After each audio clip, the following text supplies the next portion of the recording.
고찬잡담 9화를 시작하겠습니다. 고찬잡담 7화에서는 꼰대 탈출 제1탄으로 우리가 젊은이들, 여기서 젊은이들은 55세 이하를 얘기합니다. 젊은이들과의 대화시 또는 우리가 신중년들이 팀원으로 참가해서 젊은이들과 같이 일을 할 때, 회의나 소통할 때 꼰대성을 제거하는 것에 대해서 설명을 드렸습니다. 이번 제 고찬잡담 9화에서는 꼰대 소리를 듣는 또 하나의 다른 이유로 디지털 리터러시, 즉 디지털 기기나 미디어 기기를 제대로 활용 못해서 꼰대 소리를 듣는 것입니다. 그래서 그것을 어떤 것들이 있으면 어떻게 제거해야 될까 하는 것을 설명을 드리겠습니다. 디지털 리터러시라고 있습니다. 그러면 뭐냐면 정의가 디지털 기기 사용 또는 미디어 기기 사용을 잘 못하는 것을 얘기합니다. 우리가 보통 컴맹이라고 얘기하죠. 컴퓨터 문맹이라고. 이런 디지털 기기의 이제 문맹, 디지털 문맹이라고 하고 이걸 우리가 일리터러시라고 얘기합니다. 리터러시는 디지털 기기들을 잘 쓰는 능력을 얘기하고 일리터러시는 디지털 기기의 문맹을 얘기합니다. 우리 유치원 학생들이 읽고 쓰고 하는 그 단계를 넘겼을 때 그것을 아주 기초 단계지만 그때 그 유치원생이 신문 기사를 읽거나 그 책을 읽고 거기에 독서평을 쓸 수가 없습니다. 그러니까 우리 디지털 리터러시도 유치원생의 그 리터러시 기초 그러니까 글을 읽고 쓰는 정도가 있고 그 다음에 그 신문 기사도 쓰고 자기가 그 의견을 쓸 수 있는 그 단계가 있습니다. 그래서 여기에 보면은 디지털 기기, 미디어 기기의 어떤 이용 능력 조금 더 나가면 그거를 좀 더 확장된 활용 능력 조금 돼서는 그걸 응용해갖고 새로운 일에 적용할 수 있는 방법이 되겠습니다. 그래서 또 하나의 문제는 4차 산업의 신기술 분야에 자기의 경력을 활용해서 4차 산업에서 새로 생기는 일자리에 취업을 하려면 디지털 리터러시의 기본적인 거는 알고 있어야 그 보충 교육을 3달 내지 6개월 정도의 교육으로 업무 처리에 대한 것을 훈련받을 수가 있습니다. 그래서 여기서 신기술 분야에 있을 때 직능은 단순 반복 업무, 예를 들면 뭐 테스팅 업무나 개발 보조자 업무 이 정도입니다. 그래서 보충 교육 수강 가능 수준까지만 우리가 디지털 리터러시, 즉 디지털 활용 능력을 가지면 되겠습니다. 우선 보면은 우리가 햄버거 가게를 가거나 또는 피자 가게를 가거나 요즘에 또 뭐 커피숍을 가거나 카페가 이런 또 식당에 가면 이런 게 많습니다. 키오스크가 있어가지고 거기에 주문을 미리 하는 거, 햄버거 집에 가서 이렇게 주문하지 않습니까? 그 기기에서 우리 그걸 키오스크라 그럽니다. 그거를 우선 해보는 겁니다. 자, 여기 키오스크에 햄버거 또 극장에서 뭐 티켓을 현장에서 사거나 이런 거 직접 할 수 있어야 됩니다. 이거 별거 아닙니다. 하는 거 아주 간단한데 안 해봐서 그러는 거죠. 한 번만 해보면 아주 별거 아니죠. 한 번 설명 듣고 하고 한두 번만 더 해보면 아주 쉬운 건데 그걸 안 하는 거죠. 그래서 제가 이것을 이제 디지털 리터러시가 이렇게 설명을 드려야 되겠다고 느낀 것은 여기에 보면은 그 이메일 계정을 열어서 보통 우리 지메일 같은 거 열어가지고 지메일 열어가지고 구독 유튜브 로그인에 해서 구독을 누를 때 한 번이라도 눌러본 사람은 그냥 아무 때나 다른 거 눌러도 되지만 한 번도 안 해본 사람은 처음에 거기에 로그인하라고 나옵니다. 유튜브에서. 그러면 자기가 그 이메일 있는 사람은 이메일로 로그인하면 되고 이메일이 없는 사람은 이메일 만들어야 되겠죠. 그 만드는 것도 한번 해보는 거예요. 아주 간단합니다. 근데 안 해보니까 또 쓰지 않으니까 그렇지.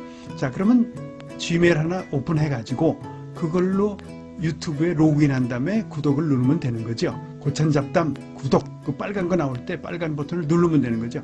2번 누르면 안 됩니다. 그러면 첫 번째 거 취소가 되니까 한 번 누르시고 만약에 2번 눌렀으면 다시 한 번 누르면 됩니다. 그 다음에 무료입니다. 문의하는 분이 많아서 제가 디지털 리터러시의 기본에 대해서 설명을 해야 되겠다라고 생각하고 고찬잡담 제9화에서 준비를 했습니다. 인터넷 주문, 우리가 보통 인터넷 PC나 또 뭐 휴대전화 이용해가지고 공연이나 극장 같은 데 티켓 예매 이거 한 번만 해보면 됩니다. 온라인 뱅킹 우리가 이제 PC 가지고 자기가 거래하는 은행에 들어가서 계좌 이체하고 조회하고 이거 별거 아닙니다. 이거 해보고 그 다음에 휴대폰 가지고 간편 결제, 또 음식 주문하고 결제하고, 요거 피자 주문하고 결제하고, 그 다음에 요거 한번 해보시는 거죠. 뭐냐, 길거리에 가면 그 초록 따릉인가 초록 자전거가 있습니다. 그 우리 젊은이들이 요새 많이 타고 다니죠. 한번 해보는 겁니다. 시중년도 앱을 깔아야 됩니다. 먼저 앱을 깔고 그걸 자기가 조작해서 해고 자전거 타보는 거, 다시 반납하는 것까지 한번 해보는 겁니다. 이런 거 뭐 안 하면 이제 꼰대 소리 듣는 거예요. 그게 어려운 게 없습니다. 한번 해보면 되죠. 그러니까 따릉이 앱 자기가 깔고 자기가 신고해서 거기서 접속해서 자기가 자전거 꺼내서 타고 다시 반납하고, 거기까지 해보는 거죠. 요거 한번 해봐야 됩니다. 그 다음에 우리가 이 윈도우즈에 보면은, PC에서 보면 탐색기라고 있어요. 요거, 그 다음에 장치관리자, 요거에를 들어가면 여러 가지 검색도 하고, 장치관리자의 블루투스를 할 때는 어쩌게 설정하고 어쩌고 설정에 들어가면 다 있는데, 그거 한번 이것저것 해보는 거죠. 이걸 안 해고 연습을 안 해놓으면 나중에 이제 여러 가지 처리할 때 조금 어려움을 겪을 수 있어요. 근데 또 해보면 아무것도 아닙니다. 은행에 가면 ATM 기기가 있습니다. 근데 거기 가면 이제 공과금 납부가 있습니다. 그러니까 공과금 납부 한번 들고 가셔서 한번 납부해보는 거죠. 한 번만 해보면 어렵지 않습니다. 그 다음에 신문 기사에 있는 걸 나중에 필요한 거 있으면 PC에다 한번 저장해보기. 자, 여기까지 뭐 별로 그렇게 어려운 게 없습니다. 그래서 이러한 것들은 이제 유치원생이 한글 읽고 쓰고 하는 수준과 같은 디지털 리터러시의 능력입니다. 자, 그럼 그 다음 단계. 자, 한글 문서 작성하기, 아래 한글. 그 다음에 우리 마이크로소프트 MS 워드 문서 작성하기. 요거 한번 해보는 거죠. 그 다음에 파워포인트 작성해보기.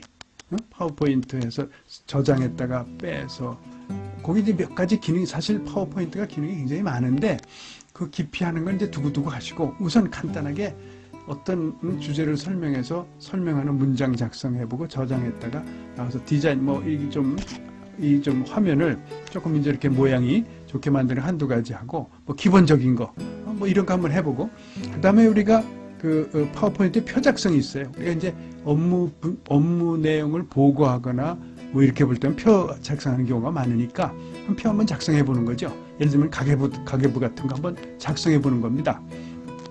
그 다음에 요것을 내가 만든 한글 문서나 파워포인트 문서를 이메일에게 다른 사람한테 보내거나 나한테 보내보는 거죠. 그 다음에 보내온 걸 내가 열어보고 필요한 거를 다운받아서 저장하고, 요거 한번 해보는 거예요.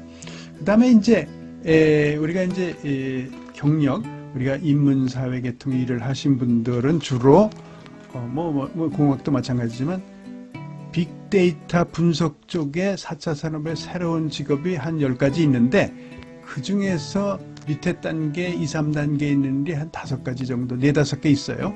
그럼 거기에 취업하는 경우가 유리한 경우가 많습니다. 왜냐? 빅데이터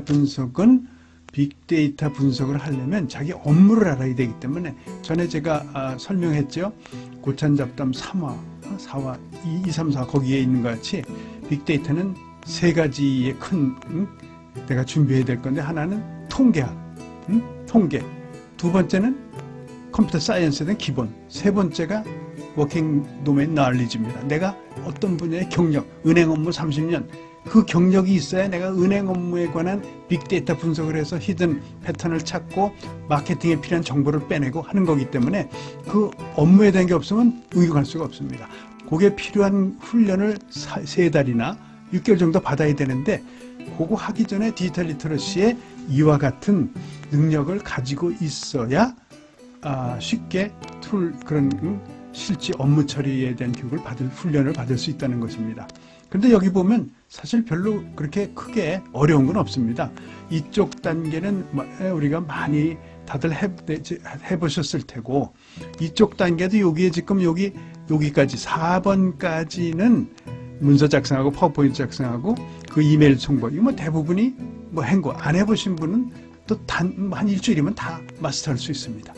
깊이 있게 다뤄야 되는 요것들은 좀 더 이제 깊이 있는 것을 다루려면 여기에 있는 초급 파이썬 프로그램 작성 연습, 또 초급 엑셀 연습, 예를 들어서 가계부 작성하고 거기에 필요한 통계들 한번 내보는 거, 요 정도의 기초적인 것만 공부하는 데는 그렇게 오랜 시간이 걸리지 않습니다. 점점 더 깊이 들어가면 뭐 좀 더 할 수 있겠지만 3개월에 6개월의 그 보충 교육이나 훈련을 위해서는 그렇게 깊은 것을 필요로 하지 않습니다.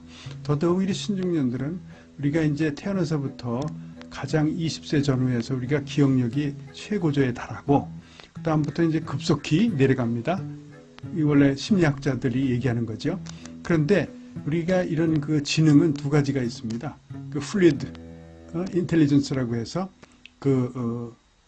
우리가 유동적 지능이라 그래가지고 태어날 때 가지고 난 그 기억, 암기력 이런 능력, 그 다음에 크리스탈라이즈드 인텔리전스라고 그래서 결정적 지능이라 그래서 어떤 교육과 훈련과 경험에 의해서 문제 해결 능력이나 어떤 이해력을 바탕으로 한 지능, 그것은 평생 동안 점점 증가하게 되어 있습니다. 그래서 앞으로 고찬잡담에서 이러한 것을 설명할 때 그러한 결정적 지능을 활용한, 즉 신중년들이 기억력이 좀 쇠퇴했을 때 그것을 복구해서 기억력을 오래 가지고 쉽게 이해할 수 있도록 하는 그런 설명을 드리려고 합니다. 우리가 이제 컴퓨터 활용 능력 자격증이라는 게 있습니다. 국가 자격은 아니고 민간 자격증인데 목표가 없으면 조금 좀 추진하기가 어려우신 분은 이런 걸 하나 목표로 두고 한 1, 2개월 동안 인터넷 유튜브를 보면 설명이 모든 게 다 깔끔하게 되어 있습니다. 그것을 보고 연습을 하면 되겠습니다. 여기 보면 이제 측정 첫 번째 이런 것들 뭐 한번 참고로 해서 보시고, 여기 보면은 단순 이용하는 기능 한번 해보는 거, 두 번째는 단순 정보 검색 해보는 거, 이런 것입니다. 그래서 두 번째로 보면은 이제 어떤 장치 사용 단계, 정보 처리 단계인데 여기 있는 여러 가지들도 한번 해보시기 바랍니다. 오늘은 제 고찬잡담 7화에서 꼰대 탈출 1탄에 이어서 고찬잡담 9화에서 꼰대 탈출 2탄을 말씀드렸습니다. 여러분 시청해 주셔서 감사합니다. 구독, 좋아요, 알림 눌러주세요. 감사합니다.